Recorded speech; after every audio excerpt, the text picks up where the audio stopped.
بسم اللہ الرحمن الرحیم۔ السلام علیکم محترم ناظرین، حضرت معاذ بن جبل رضی اللہ تعالی عنہ سے ایک روایت مروی ہے، کہتے ہیں حضور صلی اللہ علیہ وسلم نے مجھے 10 چیزوں کی وصیت کی۔ ایک تو اللہ کے ساتھ کسی کو شریک نہیں ٹھہرانا، چاہے تجھے قتل کر دیا جائے یا آگ میں جلا دیا جائے۔ دوسری بات، کہا والدین کی نافرمانی نہیں کرنی، چاہے تیرا مال اور تیرے بچوں کو گھر سے نکال کے پھینک دے، تجھے گھر سے نکال دیں کہ مال سمیٹ اور بچے سمیٹ، لیکن ماں باپ کی نافرمانی نہیں کرنی چاہیے۔ تیسری بات، اے معاذ بن جبل، فرض نماز جان بوجھ کے کبھی بھی نہیں چھوڑنی، اس لیے کہ جس نے فرض نماز جان بوجھ کے چھوڑ دی، اللہ تعالیٰ کا جو ذمہ ہے اللہ بندے سے وہ اٹھا لیتا ہے، اب اللہ کا کوئی ذمہ نہیں، وہ جدھر مرضی جائے۔ فرمایا چوتھی چیز، معاذ بن جبل، ساری زندگی شراب نہیں پینی، ہر برائی کی جڑ ہی شراب ہے۔ پانچویں چیز فرمائی، اللہ کی نافرمانی سے بچنا، اللہ کی نافرمانی کرو گے تو اللہ کی ناراضگی تمہارے اوپر درست ہو جائے گی۔ چھٹی چیز فرمائی، کہا جب جنگ لگی تو لوگ کٹ کٹ کر گر بھی رہے ہوں، لیکن تم نے میدان جنگ چھوڑ کے نہیں بھاگنا۔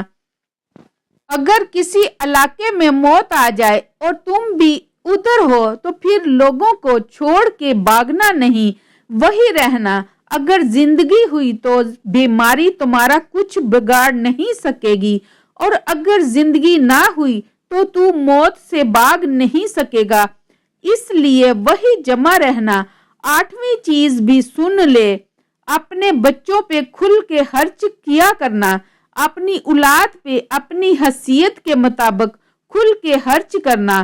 نویں چیز بھی سن لے، اپنی اولاد کو تربیت سکھانے کے لیے اپنے ڈنڈے کو نہ توڑنا، اپنا عصا جو ہے اس کو ایک سائیڈ پہ نہ رکھ دینا، بلکہ ادب کے لیے ان کو تعظیم سکھانے کے لیے اپنا کوڑا لٹکا کے رکھنا تاکہ ان کے دل میں خوف رہے۔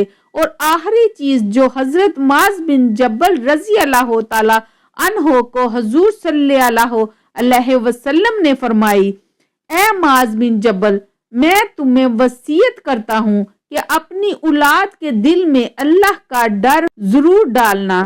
محترم ناظرین، ہم نے اولاد کے لیے سب کچھ کیا ہے، انہوں نے اعلیٰ سے اعلیٰ ڈگریاں حاصل کر لیں، تعلیم کے لیے بیرون ملک جانا پڑا تو ہم نے اپنا گھر جھونک دیا، زیور مال بیچ دیا، باپ نے زمین پھونک ڈالی کہ میرا بیٹا ڈاکٹر بن جائے، انجینئر بن جائے، سب کچھ بن گیا، لیکن اس کے سینے میں اللہ کا خوف نہ ڈالا۔ کہا کچھ بنے نہ بنے، اللہ سے ڈرنے والا ضرور بنے۔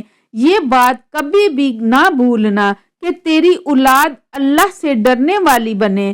اللہ تعالیٰ مجھے اور آپ کو اپنی رحمتوں کا سایہ نصیب فرمائے، آمین ثم آمین۔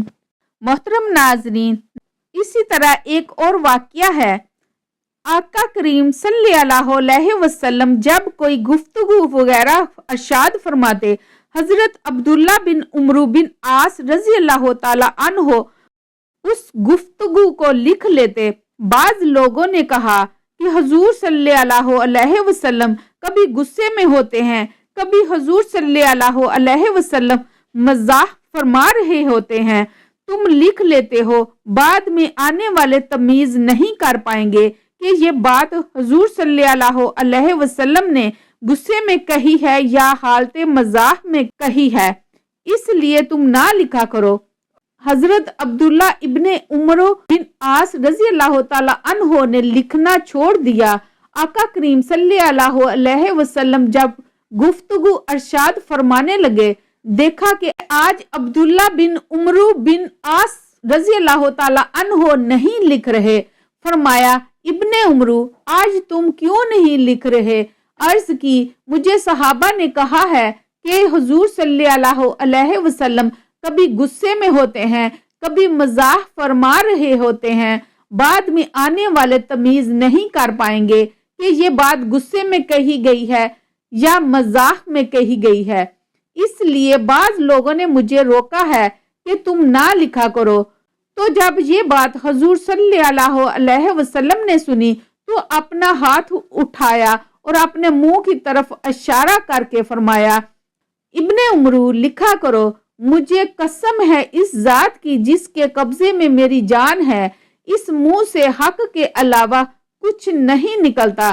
میں خوشی میں بولوں تو تب بھی حق بولتا ہوں، میں مذاق میں بولوں تو تب بھی حق بولتا ہوں۔